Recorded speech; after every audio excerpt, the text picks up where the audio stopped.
So I've recently finished the Dawntrail MSQ. That is the main scenario quest for those who haven't played Final Fantasy XIV, and I wanted to share my thoughts on it. Now, before we start, I just want to lay down a few groundworks for this video. One, I will not be addressing any real-world complication that may have came from Twitter or whatever, mostly because I rarely interact with that website as is, and I don't want to exacerbate problems with it further. And two, this will be a spoiler video, so if you don't want it spoiled, you can go play it for yourself or watch somebody else play it. Either, streaming it or just playthroughs on YouTube and whatever's. So, experience it vicariously through them. With that being said, this won't be a complete spoiler video. There will be a good part of the story just left out for you to figure out and enjoy firsthand. However, I will break this video up into like 3 parts: my initial thoughts and my initial verdict, along with the synopsis of this story, and my final thoughts along with my final verdict. So you can always just scroll around from here to the final thoughts if you don't want the story spoiled, or you can hang around. Anyway, we will get on with this. So for my initial thoughts, I would say I am positively mixed. The general sentiment I could gather from friends around the community is that the first half is a bit slow, while the second half is admittedly more fun since the pace picks up.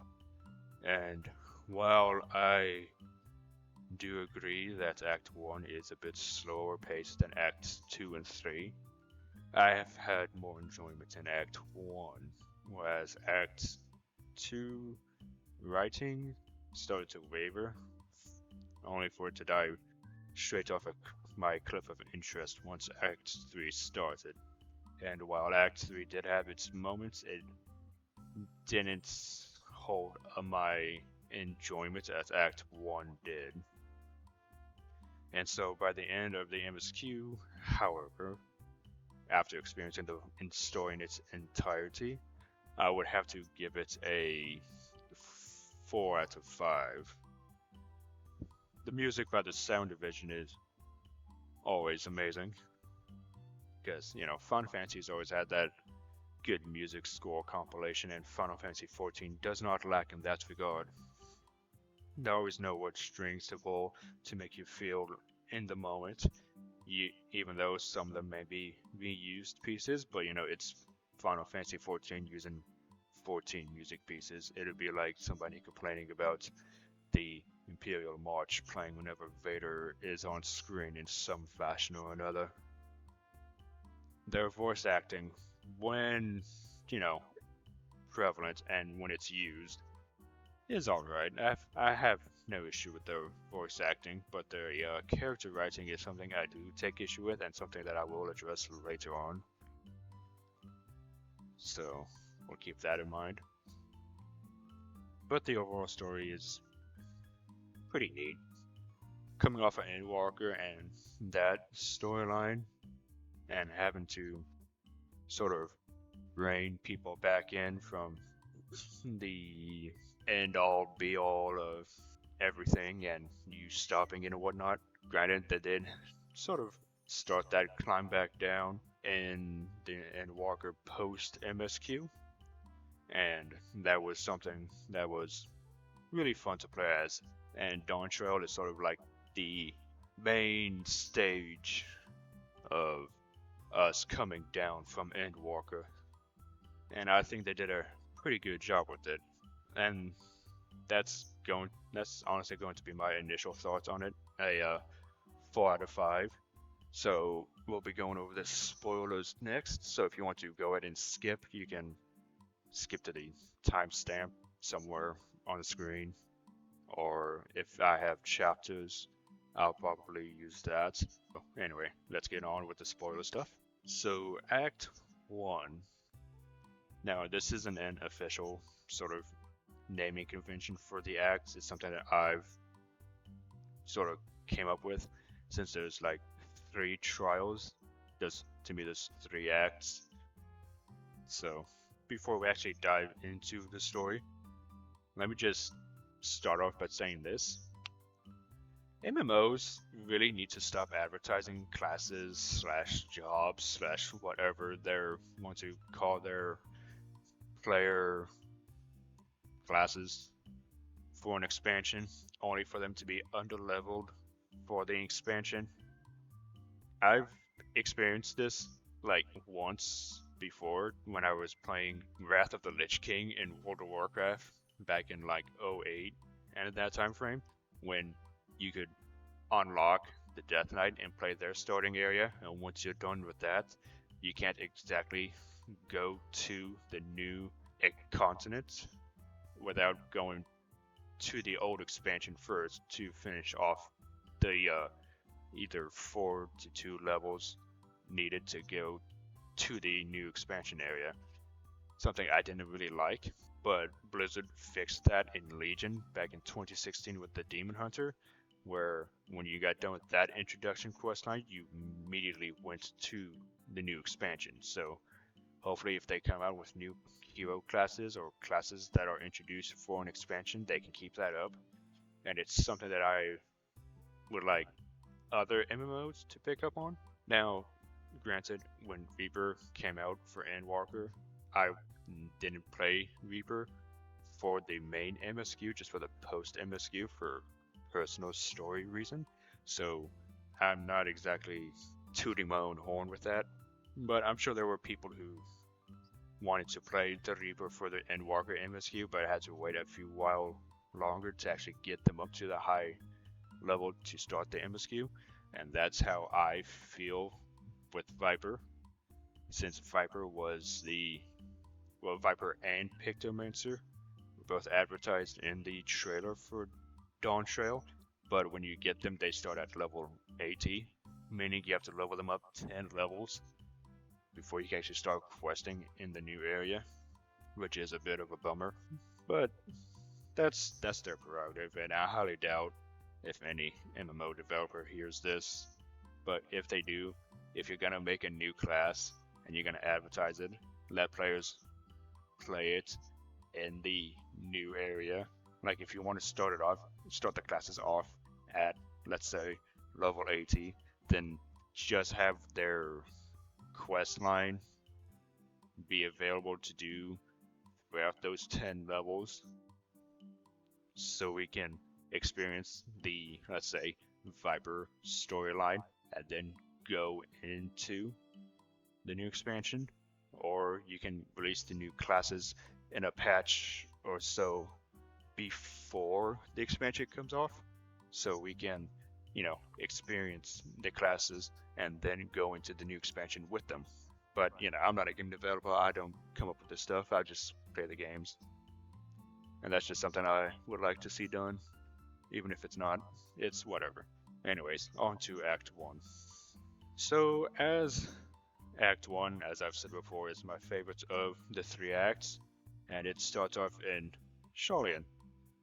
And you meet up with the squad, Good Boy Edenville, the twins Alizan, Alphino, and Cryo, along with the newcomer Wuklamarts, the female Hrothgar. And in the lead up to the expansion, sort of the post MSQ for Endwalker, she shows up and is basically telling us like she needs help claiming the throne. Our character is like, new adventure, sure, we'll come with. And then, Cryo, sort of the B plot of this story, was given an envelope from her grandfather, sort of inherited, not given directly. And, she'd opened the letter, and it talks about the Golden City, along with an earring. So, that sets up the B plot going forward.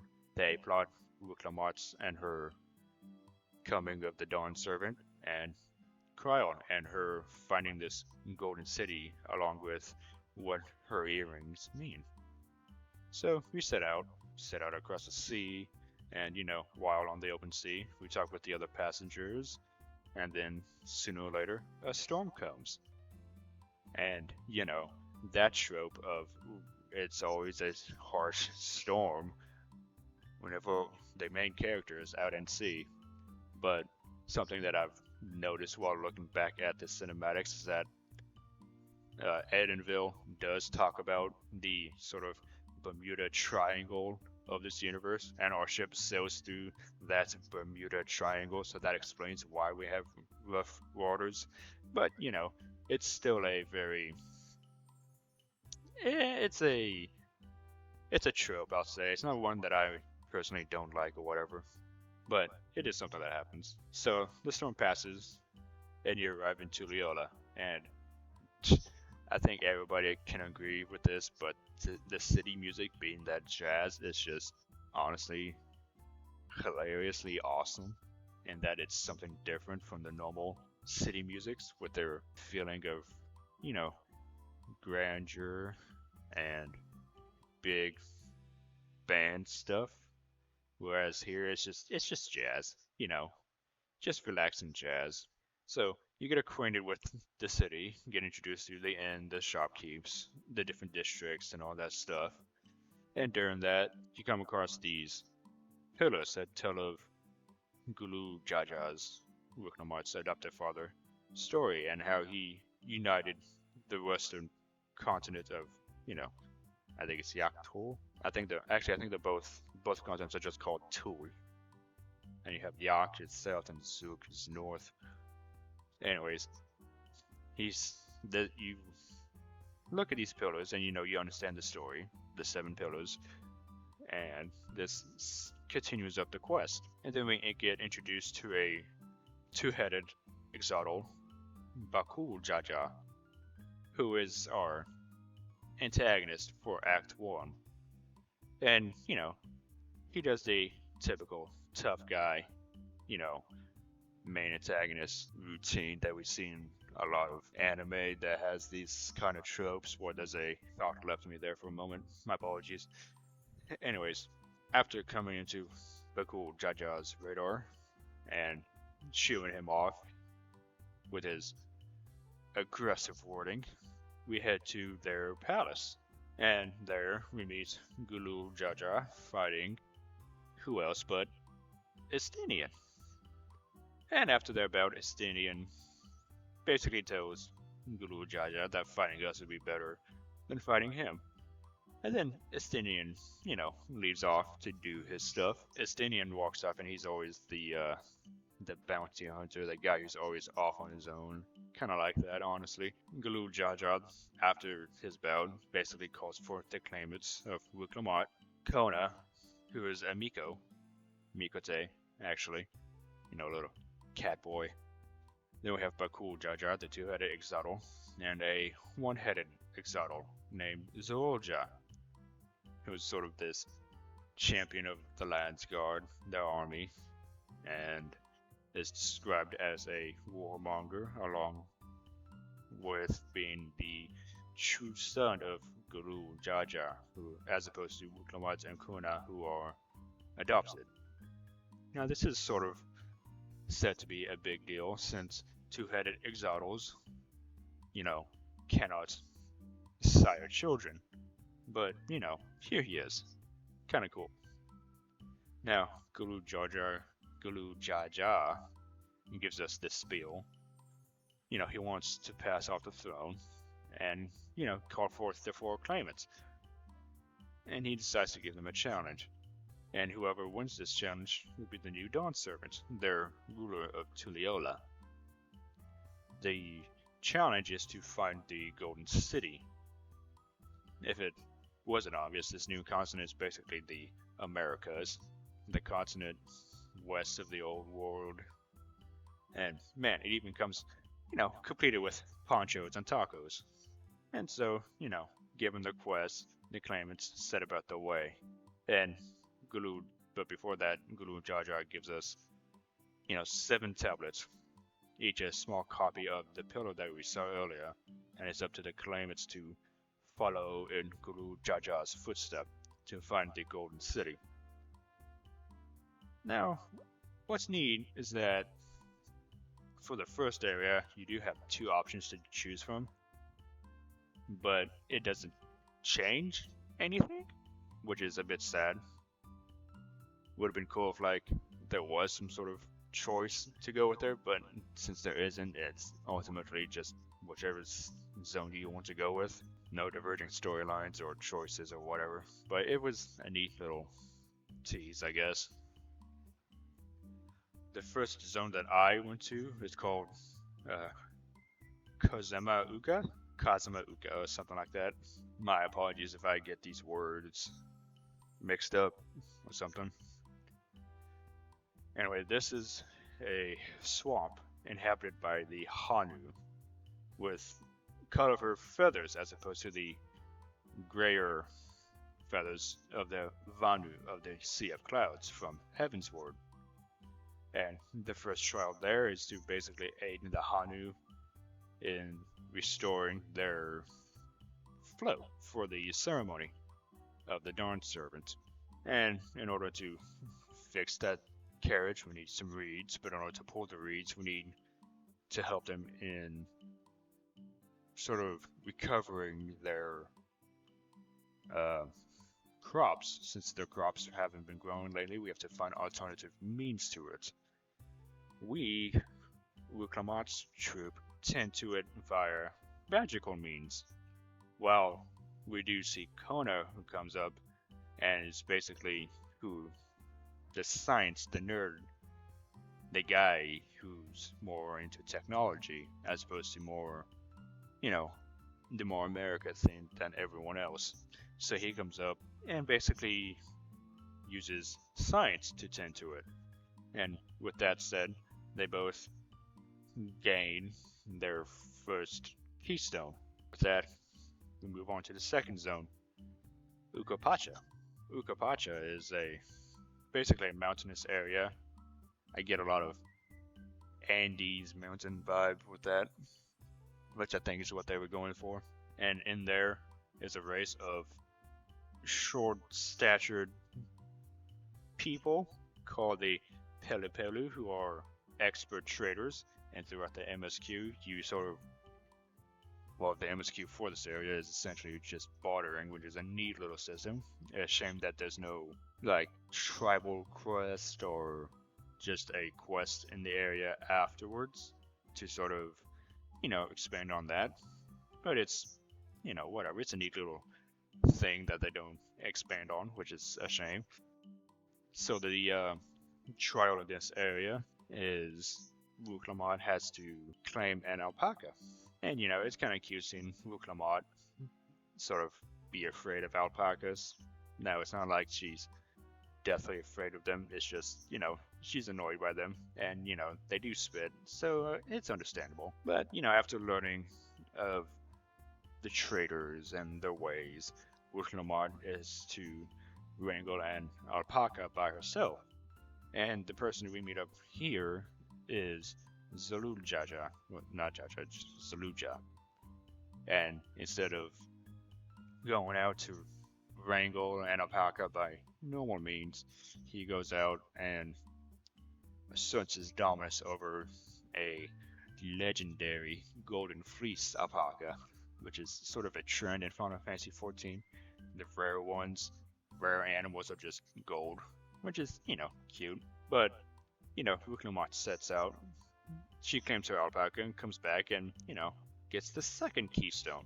Now, before we send off into the third zone, we do go back to Tuliola for some in-between R&R, and it's there we meet Urianger and Thancred, who are there to help Kona. And that's sort of a cute little rivalry between the Scions, all as a main group, and we see this play out in the dungeon, where Bakul Jaja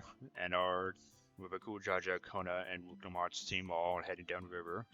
Bakul Jaja sort of sabotages ours, and we have to proceed on foot. And while on foot, we do run into Kono's team, who also sabotages us. And it's just a cute little dungeon that just sets forth the whole rivalry between the teams and what have you. And so after you get done with the dungeon, you continue downstream. You continue downstream and you meet up with the Moblins, who are just goblins with blue clothing as opposed to, I think, brown clothing. I think that's the normal clothing. Anyways, alright, so you meet up with the Moblins, and you sort of learn that the Moblins are sort of the architects and the artists, basically what would you call them? Yeah, the artists. And you actually go there with somebody from the boat. That man from the boat is an Elysian who basically came to the New World to start a new life, and he joins you down there learning their ways as well. And basically, you go down there, you lend them the helping hand to find things like draft shards and have-yous. This zone, honestly, is very short in terms of story, mostly because there's little voice acting for the Moblins, so there's nothing really memorable. It's mostly just Rukamart understanding, the Moblins, how they make artistry stuff and what have you. So you help her with that, and she earns the third stone. So we go back to Tuliyola for some R&R, and then we get summoned by Gulu Jaja to the palace for a duel in sorts, and you get to fight him, which is essentially just the trailer fight that we saw. Shame that I couldn't be Viper for that, since he does comment on you being a Viper. Although I don't know if that's because I unlocked Viper or if that's just standard. But, after the duel, Gulu Jaja, as Rukamat's father, asks us to watch over her. And, it's something that we agree to. And then, after being interrupted by her, we continue back to Kozumauka, the area where the Moblins are at. And we prepare to set forth to the mountainous region, again, Uko Pacha, to aid the Yakhoi alongside Kona. However, Rukamart is a bit late as we wait for her. And we wait for her, interacting with the spot 3 times before Kona is like, we should probably go find her. So, we find her, we follow an NPC, a neat trailing mechanic, something I wouldn't mind doing more of. But anyways, we find her, and her captors were paid off by Bakul Jaja, who then steals one of Wuklamat's keystone, and then he leaves them, and then we leave, sort of setting the area up for the next zone. And the fact that Wuklamat is sort of, bitter and resentful at the fact that, she lost a keystone. So, we head off to this 4th zone, the other half of Ukopacha, and we interact with the Yakhoi, a race of giants who once ruled over the New World, but decided one day they weren't gonna, and they've been hanging out in Walor's Echo ever since then. Now, as always, it's our job to understand the customs of these people, and the customs of the Yakhoi, essentially, is they will watch over Valley Gramunda, the serpent primal over the New World, and basically tell us about how Valley Gramunda was beaten by Gulu Jaja and his party beforehand. And it was our job initially to challenge the Keystone Holder and do a trial that just reinforced its icy cage. However, when we do the dungeon and we climb our way to the top of the mountain and we fight the Keystone Holder, we actually arrive second, because Zorolja came before us, and then after us would be Kona. And so we're all up there learning about the history of the Valley Gramunda and Gulu Jaja's victory over it. So Valley Gramunda escapes the prison. We go to investigate and we find out that Bakul Jaja broke her free. And so it falls to us to defeat it in the first trial. Wokor Lardor. Something like that. With the first primal defeated, and our first trial completed, we head off to finish the area in the last two zones. And we set there to Yaktel via dirigible, where we meet up a village of Hrothgar, and we find the keyholder Humuruk, who challenges the claimants to a cook-off, in which the two teams of Wuklamat and Kona go against Bakul Jaja and Zorja, and they have to cook the local dish Zebruk Pibil. However, we have to find the ingredients ourselves, so we set forth and we gather information, and we learn about the history of Zebruk Pibil and how it was a dish originally created when Golun Jaja sort of stops the war that was going on between the Hrothgar and the Exotl. And so, with that done, we go back and we make the dish. And with that dish made, we pass and we get our fourth keystone. Yeah, we get our keystone. And so with this challenge done, we then start to make our way south towards the main Exotl village. But then we, the players, are sort of, we as the party, alongside Wukamart, are sort of stopped by Bakul Jaja, who shows us that Hamuruk was kidnapped by him, and he challenges Wukamart to a duel for the Keystones. And this leads to a character event where you play as Wukamart. And it's a cool thing. I like it when they do this. You play against somebody else, sort of gets you more invested in the story and whatnot. And so, after that, you win. Bakul Jaja, disgraced by his loss after only achieving, I believe, 2 keystones, flees, allowing Wuklamat to reclaim her stolen keystone. So, with the path clear to the way to Mamuk, that Exotl village, you make your way there. And the landscape in this area, honestly, is one of the most beautiful ones, in my opinion. You got tall, darkened trees, making the area seem like it's perpetually night, and in those streets you have these blue glowing fruits that gives it a nice little nightlight area. And this all came about from meteorites whose aether basically overcharged the area landscape around them. It's all a pretty neat looking place. And so you arrive at the city of Mauk, and the local Exotls, are not very receptive of you. Most of them just don't talk to you, or they shoo you away. You regroup with Alphino and everybody else, and we all make our way towards the next keystone holder, only to see Zorja lose in a fight against Golu Jaja's Shade, which is the next challenge.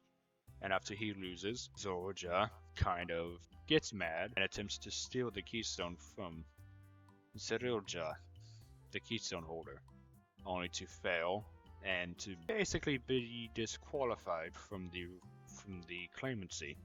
So he walks off, and then Zerilja lambasts his son, Bakul Jaja, for failing as well. And with Bakul Jaja walking off, being excommunicated from the, city at the very least, it falls to us. Basically Wuklamat's and Kona's team. However, Wuklamat, being the kind of person she is, doesn't want to immediately start the challenge. She wants to get to know the Exotls first, like what we've been doing. And so we set out, and we come across Melalja, Bakul Jaja's mother, and she explains that the people of Mamuk hold the two-headed Exotls in sort of a deified regard, believing them only the ones fit to rule. She leads you to the sky deep cenote, where Bakul Jaja is, because that's where he normally goes whenever he's upset. lamenting the fact that he lost the claimancy because he had not only the village and the other Exodals, hopes on his shoulders, but also those two-headed Exodals that came before him, who are all buried in jars and set beneath the waters in the cenote. And so, after learning about this from him, we sympathize with him, and Wuklamart sort of just takes up his cause, so to say. Make a Tuliola where everybody can live free of, you know, expectations and stuff like that. So we head back. We challenge the Shade of Bakul Jaja alongside Kona, who gives up his claimancy so he can help Ruklamat. And with that, we beat him, and we claim the final keystone. With all keystones acquired, we go talk to Keteram, one of Guru Jaja's old friend, and truth be told, his jawline is immaculate to the point that it's like he's on par with the Emperor, if I'm gonna be honest. Made me feel things. And so after a brief discussion about friends and the company one keeps, the Scions deduce that the city must be in the forest they're in, more specifically within the Skydeep cenote. So we gather the party, we go to the entrance of the cenote, and we go into the next dungeon.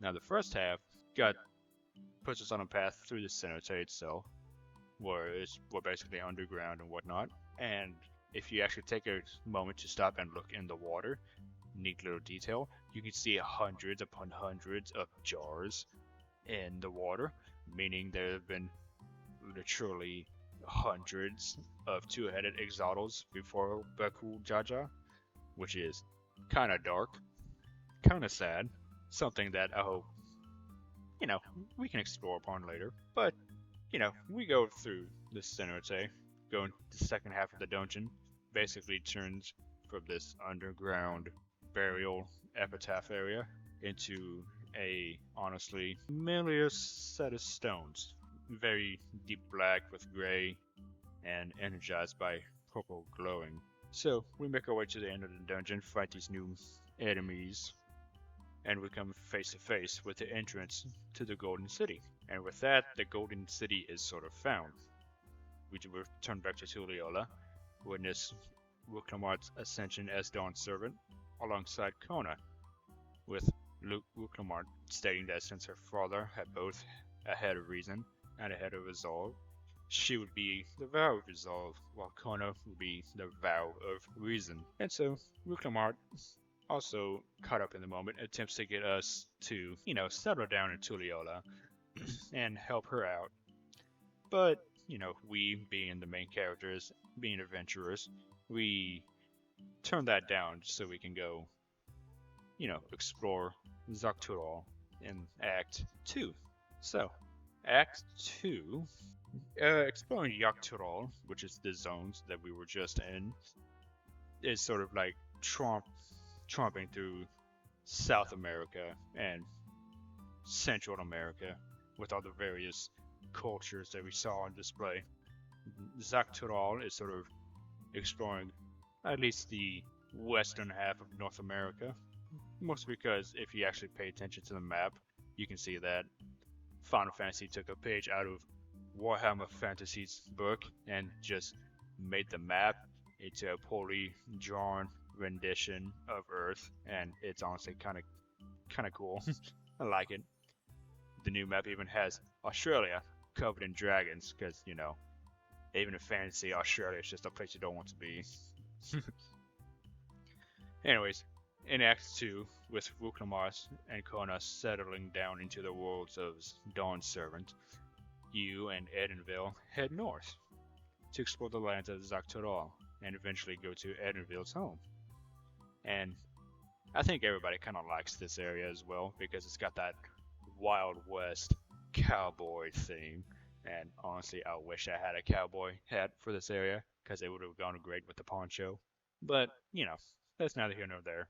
So we come into Shaloni just to, meet Edenville's mother, adventurers, doing stuff and whatnot. We come across a little town. and it's in trouble and whatnot. And this being in this town sort of kicks off the whole spaghetti western thing, with a hooligan being thrown out of a nearby bar, and the sheriff sort of, pushing him out of the town. And one thing I like about this area is that you actually have American voice actors, of course, North American voice actors, I should say, because in Yaktual you had the South American voice actors. It's interesting to have these new accents come out after having all these, English VAs. But, early on, just VA, listening to him talk doesn't get old, honestly.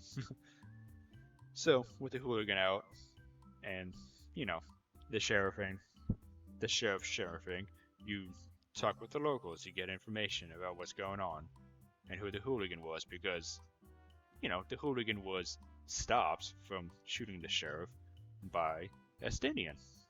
So, we get information.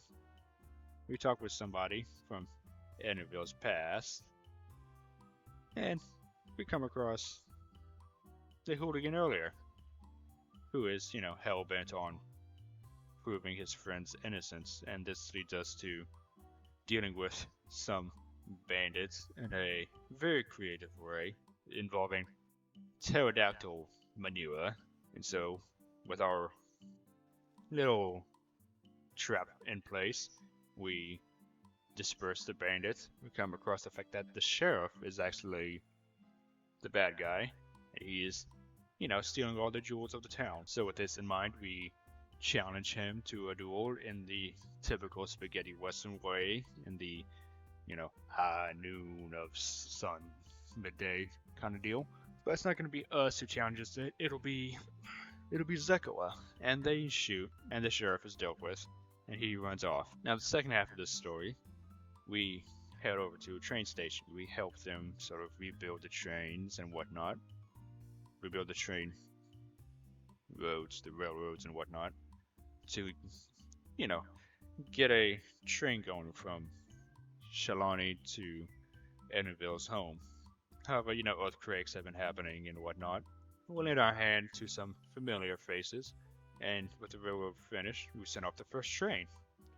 But the celebration is sort of cut short as another earthquake shakes the ground.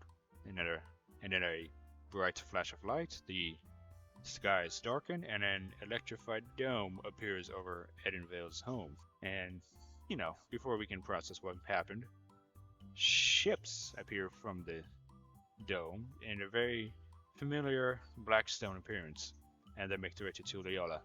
And so with the chase after it, Tulliola is now a bloodbath as citizens flee in terror, and Landsguard attempts to repel the mechanical invaders. You, along with Wuklamat, Edinville, Kryl, the twins, make your way to the palace to, seek Guluja's aid, and only to find Jeroja now adorned in black stone armor, fighting his father as the palace guards sort of lay dead around the throne room. Despite wanting to intervene, Wuklamat wants us to stay standing aside for the sake of her father's honor, which, does not end well. Galul Jaja joins his guards, dead on the floor, as Zoroja challenges Wuklamat to face him on his own turf. But, before we leave, we, set forth to get rendering aid to the city, and witness Wuklamat's more naive manner that we saw in Act 1 become more humble with the death of her people, which is, interesting character development, to say the least. And things settle down in Tulliola. Kryl calls upon more allies to help us, in the form of our last remaining scions of, the bestest boy ever, Graha, and the best girl in the game. You can't argue with me on this, Yistola. In the conversation that we're having, Kintaram shares his experience back with Guluja and Galuf, Kryl's grandfather, and how they found the Golden City along with a chalice-shaped key that was entrusted to Kintaram but that was thieved right after Wickerman's ascension. So our goal of confronting Zawarja and reclaiming this key is set before us, and we split up into two teams. One that will stay behind with the city, and the other that will go forth into this new area. So we head north. With the help of the familiar train specialists and the people we've met along the way, we constructed an armored train filled with explosives that we used as a battering ram.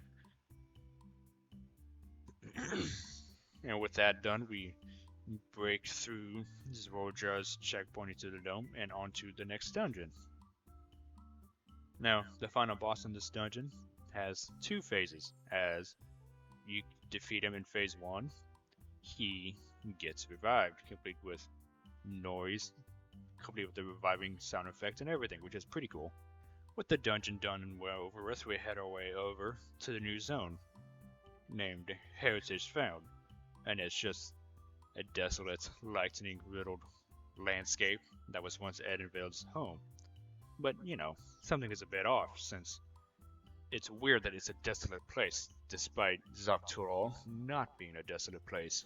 So we go about we set off asking around, come across this new village. But before we come across this new village, we were investigating Edenville's home, where we are introduced to a new person named Sphene, who welcomes us to her realm of Alexandria, and she is the queen of this area, who rules alongside Zorja.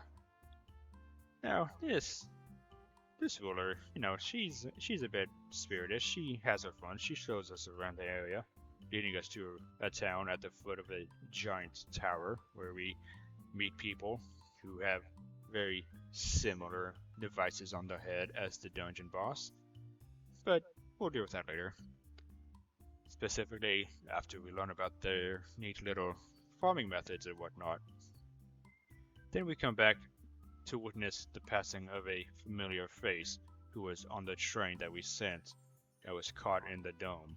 Realizing that, that being in the dome, 30 years passed outside.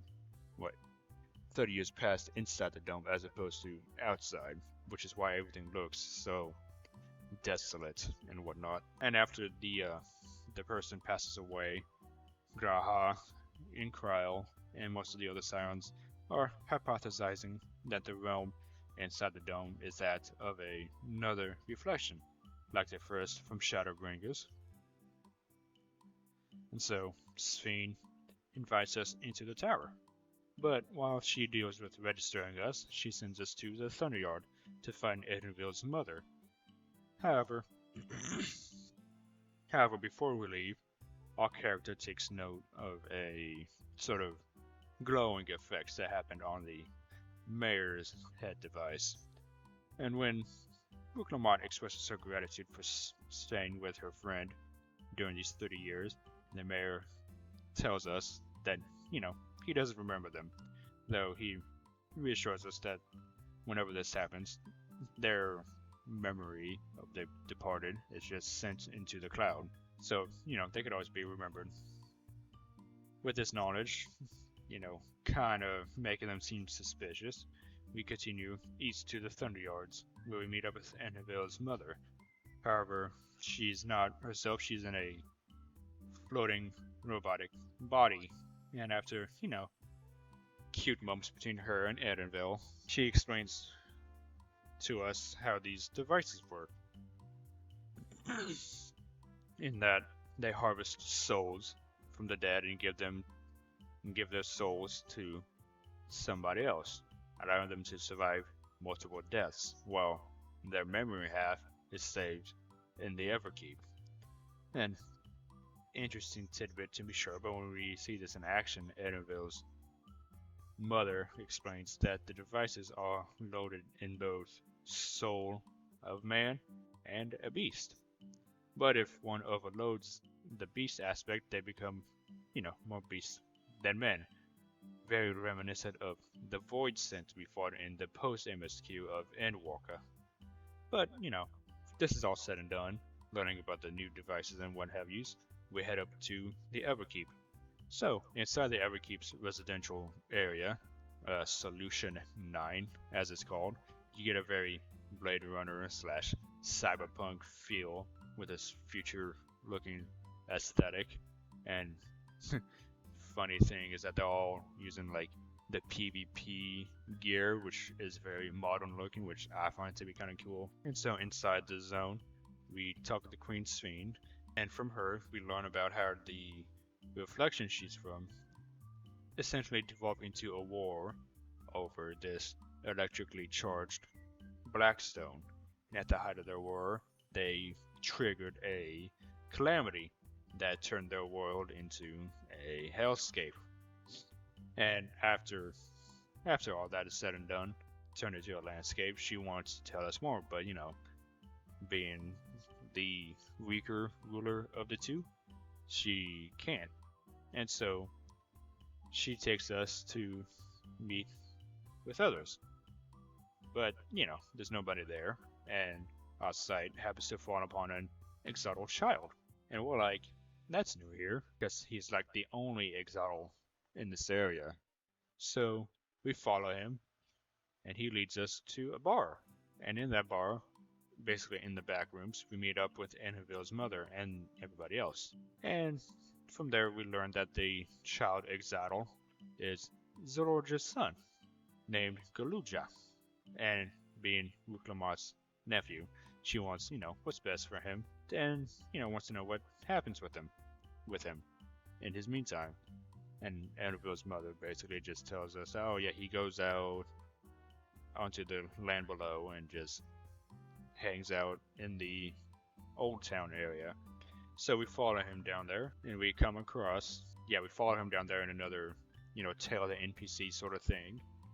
And we discover that he spends his time with a very overly zealous knight sentry named Sir Otis Valona, Knight Captain of Alexandria. And he is a character, I tell you what. Very fun character. Wish we had him more. But he invites us for dinner, and he tells us about the final moments of his life before he underwent the transformation to become this robotic sentry, basically being the first to have his soul and memory split. Once we're done eating, we decide to head back to Solution 9 to meet with Sphene. But we were intercepted by one of the rebels who warned us that Zororja was moving the army with the intention of sacking Tuliyola. We get there to stop him, only for Sphene to intervene and reveal her true intentions to just take the souls of our world to sustain her people. Wuklamar attempts to talk her out of it, only for Zororja to come between them and start a brief fight, which results in his head device being destroyed, and out of anger, he orders the fleet to raise Tuliyola and harvest their souls. However, this fleet was repelled with the aid of Vicha and Isabardian dragons, which is, pretty cool that we see them again. Enraged by his defeat again, he kills the nearby commander and takes his headpiece and initiates Cold Blood, an action that forces all the mechanical soldiers to kill the Alexandrian citizens and harvest their souls for Zororja's use.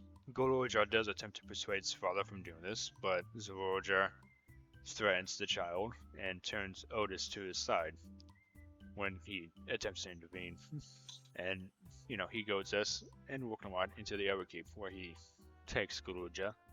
Solution 9 is sort of becoming like Tuliyola, where there's just mechanical soldiers executing civilians, and Sphene sort of lamenting the deaths, not wanting this to happen to her people. And so, after rallying her, we set forth, deal with the soldier with the aid of rebels, and then we move on to the boss of this area. And the boss of this area is Otis, sadly. After fighting him, though, Sphene's voice sort of, brings him back. Yeah, Sphene's voice brings him back, overrides the coding that Zororja had over him. Bit weird, but, whatever. Kinda cute. And then now he's fighting alongside us against a electric hound. And then by the end of that fight, though, it still doesn't go over well for Otis as he takes too much electricity and it overloads him and he just dies. He shuts off, sadly, still. And, the area's secured. We go to the back room and we talk with Edenville's mother. And basically, we set in stone the fact that we have to go forth and kill Zeroja. And despite having to say all this in front of Guluja, we do our best to comfort the child to somewhat varying success. With all that set aside, we devise a plan with Edenville's mother to go forth onto our next dungeon through their soul reprocessing plant, regrouping with Alphano, Estinian, and Yishtola, forming our trials group for the closing of Act 2. And in our front was Zeroja, who is essentially drunk, quote-unquote, off souls he harvested through cold blood. But, overpowering himself, he still falls to the player. Because, how else? And then after his fall, Annabelle, his mother, and Guluja then join us for a heartfelt moment between Zeroja and his son. Then Queen Sween shows up and basically spills the beans about how everything was her plan and how over the edge she became, wanting to protect the people. So now she takes the chalice key from Zeroja and disappears. Back in Tulliola, we meet back up with Kona, and Wuklamat introduces Guloja to the city and vouches for him to ensure that people, give him a fair life and not have his father's sins weigh on him. We also join the vows as they go through the city as the wheels from the attack, and we get our level 100 armor set, which, playing as the Reaper through this is pretty cool, pretty choicey, pretty strappy if I have to say. Don't really much care for the helmet. Anywho, we have a new gear on, and so we move on to Act 3. Now, Act 3 starts off at the gates of the Golden City, with Kryl using her earrings with the help of Guluja to open the gate. Ishtola advises us that despite it being a stable across realities, as opposed to void gates, Sphene could still close it while we are inside, so several mages of the group decide to stay behind to keep it open while we go inside and, do our thing. Once we get inside, past the gate, we are greeted by a city lighted up in a golden hue, hence the legend of the Golden City. Now, this new zone is split up between 4 elemental districts of water, earth, fire, and air, and with that we get to explore after Wuklamat fails to persuade Sphene from harvesting the souls of the source, our world, to sustain our people both in Solution 9 for the living and here in the Golden City for the dead. Now, as much as I would like to make this a long-winded explanation of each zone, we are mostly here to shut down the elemental terminals to weaken Sphene's main meso terminal, so we can commence with the final trial. I will, however, give them props. Each zone is very unique and tugs on the heartstrings, from the canal town, the water terminal, being a very neat Venice-like area with canals, who would have guessed, and waterworks. And seeing Wuklamat wish her mother figure a fond farewell for the final time, we move on to Yesterland, the Earth Terminal, being a sort of medieval township that was supposed to be Alexandria in its height. And there, who shall we see but Otis, before he became a robotic sentry, that was, and seeing his boisterous attitude towards the citizens that gave them a play that we also participate in.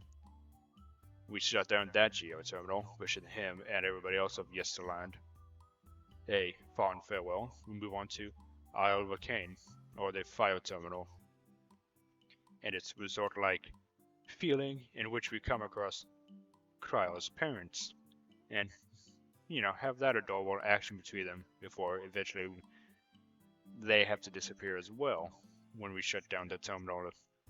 Okay, and so with the Fire Terminal shut down, we move on to the Wind's Path Garden, where the air terminal is at. And then there we have our heart-to-heart with Enville and his mother before shutting it down, where she and everybody else in the area would just pass on. Yeah, she turned out that she was here and had been dead for some time. So with all the terminals shut down, we make our way inside the final dungeon of the MSQ, Alexandria. Aptly named since it's a simulation that shows us 3 important events in the history of Alexandria. The Before, in which we see the people's love for Sphene. Storm Surge, in which we witness the world's calamity and Sphene's death.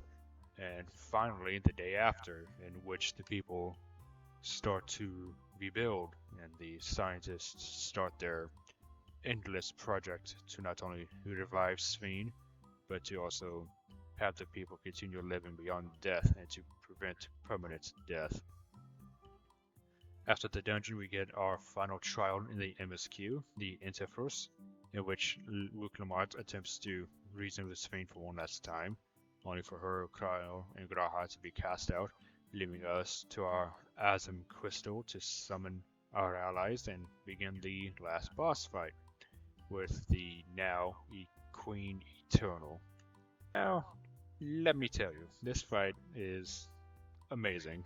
It slaps pretty hard in both manner of speaking. It is a fun fight, and it hurts to fight. My group got wiped twice before we were able to finish her, which was, pretty fun. So with the fight ended, Luke Lamont has a final heart-to-heart with Sphene, each lamenting what had to be done, and she gifted us the chalice before sending us away to finally pass on. Now with all the threats to Tulliola dealt with, we return across the realm with news of our victory and eventually make our way back to the city for our big celebration, complete with big music and generally happy feeling all around. After the credits, we meet with Lamont and Enville in our inn and basically talk about what new adventures we are about to set on, and the camera pans over the table that shows the chalice key, and it fades out to show us Sphene's crown. But not even that is the end, as back in Solution 9, people begin to rebuild and return to their lives. Well, their new lives. As a newcomer shows his face on the Jumbotron in the Recreation Center, bidding one and all to come and fight in his arena for gold and glory. And that is sort of the end of Dawntrail. And so, my final thoughts. Now with the story gone over in a manner of speaking, as I said before, I did leave some stuff out for you to, still have that sense of wonder when you go through it yourself, despite me saying that this is a spoiler review. Now, the reason why I included the story in this review, not only is it a spoiler review, but also because I'm not much of a non-spoiler review. To me, I can't do a non-spoiler review while all I'm saying is, wow, I can't believe this happened, or wow, I can't believe that happened, or wow, Act 1 is better, or wow, Act 2 is better, or whatever, without giving, substantial context. And I understand spoiling the story is, kind of frowned upon in the FF community, and it's something that I share as well. But, if you clicked on this video, and a spoiler video, and get upset at me spoiling the story in a spoiling video, then I guess you have no one else to blame but yourself at that point. But, to continue on to my final thoughts, I'm going to split this up into, what I liked and what I didn't like.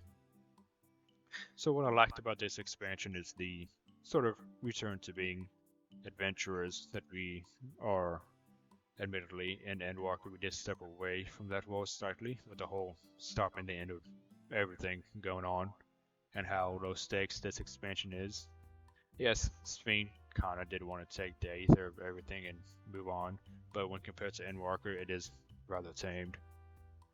I did like exploring the different cultures of Tyrol with the Central South American / Aztecian vibe in the south of the continent, while you have the American Western to the north. However, sadly, we're barely introduced to the native North American tribes in the form of the Roman Mikote tribes, and hope that gets kind of expanded on in the future, but I'm not holding my breath for that. The Alexandrians and Solution 9 were an interesting lot with their futuristic vibe, while also using the whole PvP and modern aesthetic gear that I talked about earlier, just to help sell how modern they are. The dungeons themselves were fine, even if I did go through with the NPC party and tended to die more often than that, especially in the latter half of the MSQ. It was still fun, in a sense of, okay, what did I mess up? The trials were the same category of being fun, even if the trials were quite the spike at the end. And, as of the writing of this, there are no new raids, but I'll probably do a Dawntrail Part 2 with the post-MSQ content. That will probably go over the new stuff. Hopefully. Sadly, this is the end of my likes for the expansion, however. So now we'll move on to what I disliked. So, what I disliked about Dawntrail. First off, let me just say that there are a lot of people who don't like how slow Act 1 is, and I have to disagree with that. Personally, when I'm playing an MMO or an RPG or an MMORPG, I'm not someone who just skip blasts their way through the MSQ just to do endgame content. As if I'm preparing to be in like some sort of esports team or what have you. Something like that. It's just, to me, I enjoyed the long story that invests us into a new area. With that being said, this only works if it's a well-written story. Now, as someone who does write from time to time, I'm not gonna backseat drive and say how it should have gone down to be like the perfect story and what have you, but they had a story they wanted to tell and they told it in a fashion, and that's where my personal division comes from. Act 1 being the introduction of the story did well in introducing us to the premise, the Ascension trial, the action, the acquiring of the keystone, and the resolution, the Wuklamat's victory to becoming the Dawn Servant. However, a few things don't suit this kind of story. Firstly, this is an MMO, so having the player by a character's side means they will just automatically win. So the premise tension is sort of not there, and that means we have to rely on character tension, right? It is there for like 2 of the 4 claimants, Wuklamat, Abakul, Jaja, the protagonist and the antagonist of Act 1.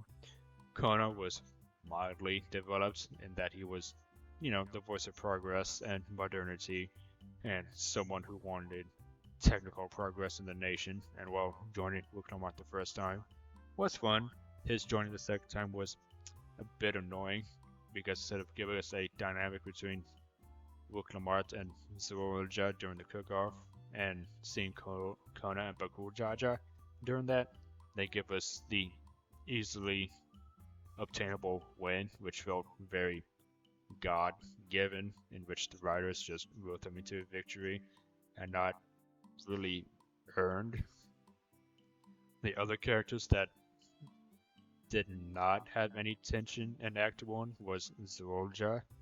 He was said to be a warmonger at the beginning, yet throughout Act 1, he didn't really give off that vibe. Sure, he was cold towards people, but that isn't inherently hostile. Instead, the writers relied on Soroja's advisor to be his voice, popping him up as the chosen child, and that, you know, it's good for setting up his ego, but there's no really real development from the person himself. And so when we see him during the final Keystone, when he lost and he, lost the fight and lost his chill, and then attacked the trial giver, forcing him to forfeit his competition, he was, if he's to be the villain of Act 2, then his setup for his turn to villainy should have been a bit more obvious and believable, truth be told. Aside from just telling the player that he is a warmonger and showing us that he is distant to the people and that he believes strength is, the one above all, just for him to turn to a villain after one defeat. If you want to show him being short-tempered, then show that throughout the trials so that we see him lash out on the last trial and he gets disqualified from that. And that kind of makes more sense as opposed to just he's there in the background, we see him lose, now he lost his chill. It's not very intriguing as a villain.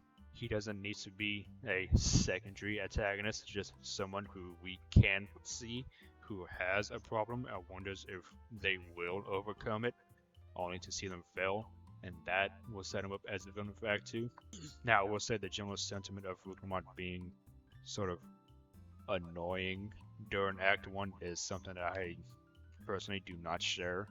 Her general, I will be the next Hokage shtick does get old, but to me it's more of an embarrassing sister than an annoying companion, and seeing her grow up in Act 2 was the counterbalance that her Act 1 counterpart sort of needed. A plot point that was dropped, that was seemingly dropped for no reason, that kind of irked me, was discovering that the third trial giver was Wuklamot's father, a secret he asked us to keep from her, but was ultimately revealed by the cool Jaja, only for her to not reciprocate it in any way after the fact, when face to face, just her brushing it off for the trial.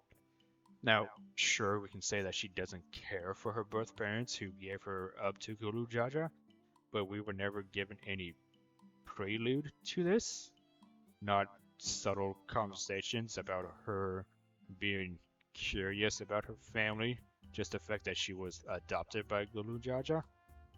But this is not enough to warrant a parental reveal, just for her to brush it off with no post conversation between us or her and Kona. It's just, if you're going to introduce a plot point to us, don't have it go nowhere, have it go somewhere, even if it's a direction we don't want. Like, it's just, why? Hopefully that gets expanded on in post MSQ, but I doubt it, because like I said, they dropped it. They don't care anymore.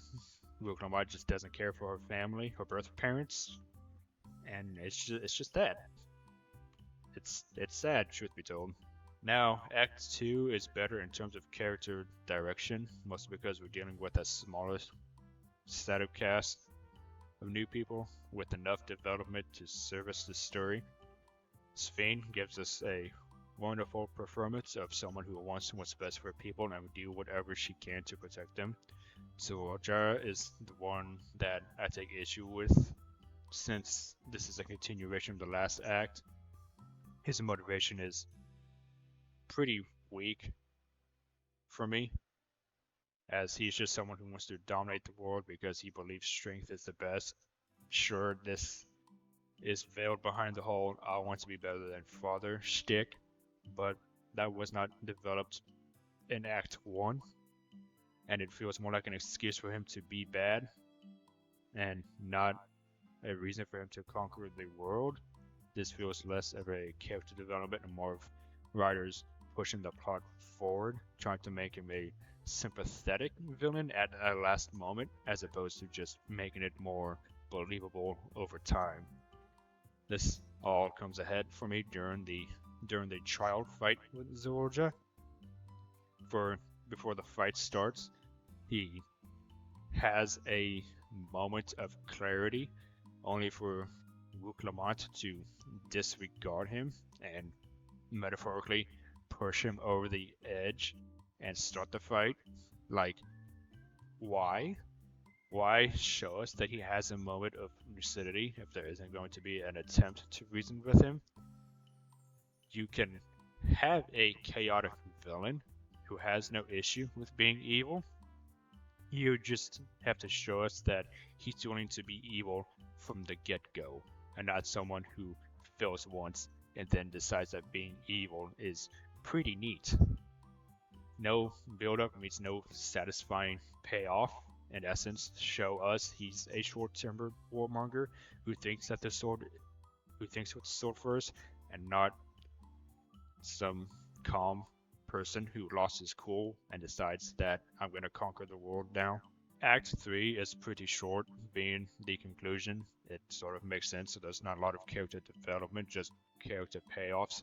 For example, finding out that Edaville's mother is actually dead, closing out the subplot of Wuklamant and her mother figure, Kryl meeting and having to say goodbye to her own parents was pretty much the entirety of Act 3, aside from just, going through the Golden City and shutting down the terminals and having those touching moments with the characters. Now, when it comes to Wuklamant's Deus Ex Machina moment during the final trial, in which, as stated before, she, Kryl, and Graha were teleported out at the start, but during Phase 2, she seemingly breaks into the fights, which is a serious what the fuck moment, even considering how forgiving I have been towards her throughout this expansion. This power of friendship moment was ridiculous even for me, truth be told. And the ending just felt unearned, because here we have Wuklamant giving Sphene, someone she just met, a pass on being a willing belligerent in the raising of Tuliyola and the eventual, taking of souls of the entire world, because Sphene loves her people. Meanwhile, Zorja, something who we have to assume being Gulu Jaja's legitimate son, who has been around Wuklamant since she was a child, is not given a fair shake. We just have to hate him because he attacked Tuliyola and is just a general dick because of the pressure placed upon him for being who he is. And Wuklamant, during this entire experience, did not once think to himself, let me talk to him and try to get through to my brother to understand him, at all. All she does is antagonize him and pushes him further over the edge into being evil. And even when we do beat him in his trial and he lays everything out, and the fact he had so much to prove in becoming the next Dawn Servant but failed, and felt that he had no legacy to leave his son, Wuklamant just twists the bloody knife further by literally calling him a fool and saying that his father left him with a son, which is like, hold on, stop the train. What do you mean? The Dawn Servant is not seen as a deity. He's just the king. So to say that is not helping your case at all. Like, what do you mean Gulu Jaja left him the son? What do you mean by that? It makes no goddamn sense. So to bring this back, my main issue mainly comes from how the story is written, and most characters feel shallow. Now, not every character needs to be deep enough for you to swim in lore to love. Every character needs at least an ankles worth of development to be connected with, and this story could have been about legacy from my point of view. Its expectation and how one lives with it. Bakul Jaja, being the two-headed Exotl, had the expectation of being the next Dawn Servant because of his racial tradition, and his character was handled well from my point of view. Kona, being one of the adopted children of Galuja, had the expectation along with his siblings to ascend, but what made him different was the fact that he was an inventor, a modernist, someone who looks to the future to better his people, but he kind of forgets about the past as well. And his character was handled well throughout this expansion. Zawalja's story could have been about being stuck to his father's legacy, being stuck in the past, which we sort of got, but we lacked any character sympathy for it. If we were allowed to be paired with him during the cooking trial, then we could have got a very poetic story plot there, having the Hrothgar and Exotr learn to make the dish that brought their ancestors together under their father, and during that, we would have learned more about Zawalja and sympathized with him, maybe understand the circumstances of his miraculous birth, and by that learn the reason why two-headed Exotls can't bear children, and the expectations of all that on Zawalja, then hey, it would have, it would have amounted to something in Act 2. And who knows, maybe if we did get that and we learned that perhaps the reason why Zawalja is a bit war tendency, has a bit more tendency towards war, is because he's overly aggressive with how he was born. Now, with all I've just said about Zawalja, with it, just being headcanon, it's something I just came up with while writing this.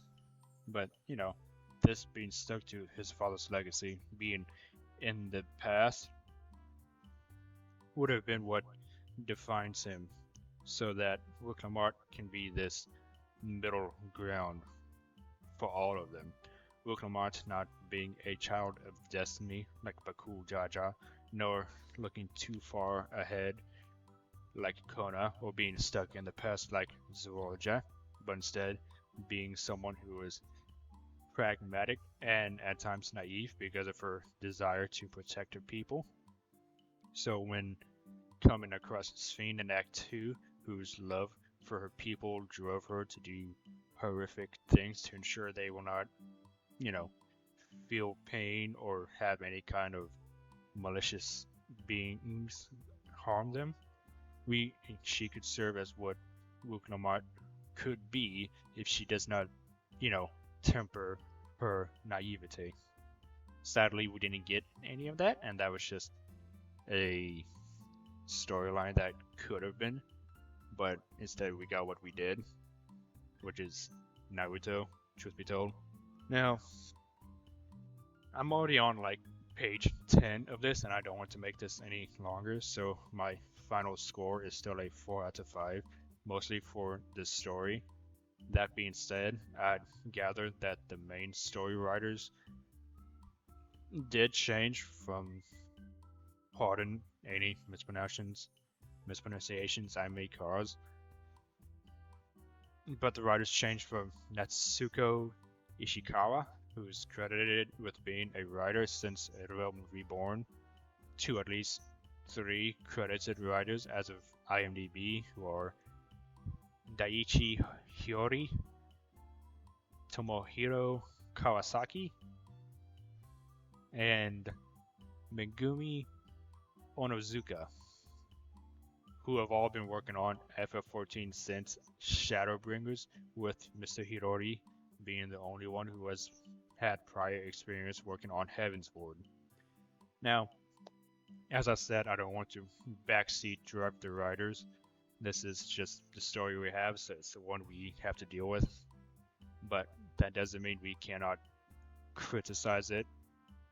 And with the main writer leaving the team and having these 3 take over in the meantime, I don't know if they're gonna get a main story writer, like a main, like, you know, the one who writes it all and something like that. I don't know if they're gonna get someone like that or if they're just gonna stick with these three. But for their first, I guess, story, they did not too bad. As I said, as I came up with, it could have been better, but you know, hopefully the post MSQ story gives us answers to some sort of degree about things that left open in the MSQ. So that's still to look forward to. The thing about Final Fantasy XIV is that their story is divided between two sections. You have the MSQ, which is the one that's dropped at expansion launch, and then you have post MSQ, which takes place sometime after expansion launch. And so we'll just see how well that goes. So that all being said, that will be all for me. Thank you for watching this. This video is sort of my first video game review. I do plan on going back through my Let's Plays and doing reviews for those games, even if the games are like years old at this point. I don't care, it gives me something to do, and I just want to share my thoughts on them and see how people take to them. Feel free to comment below, and don't forget to check out the links to see what platforms you can see me on.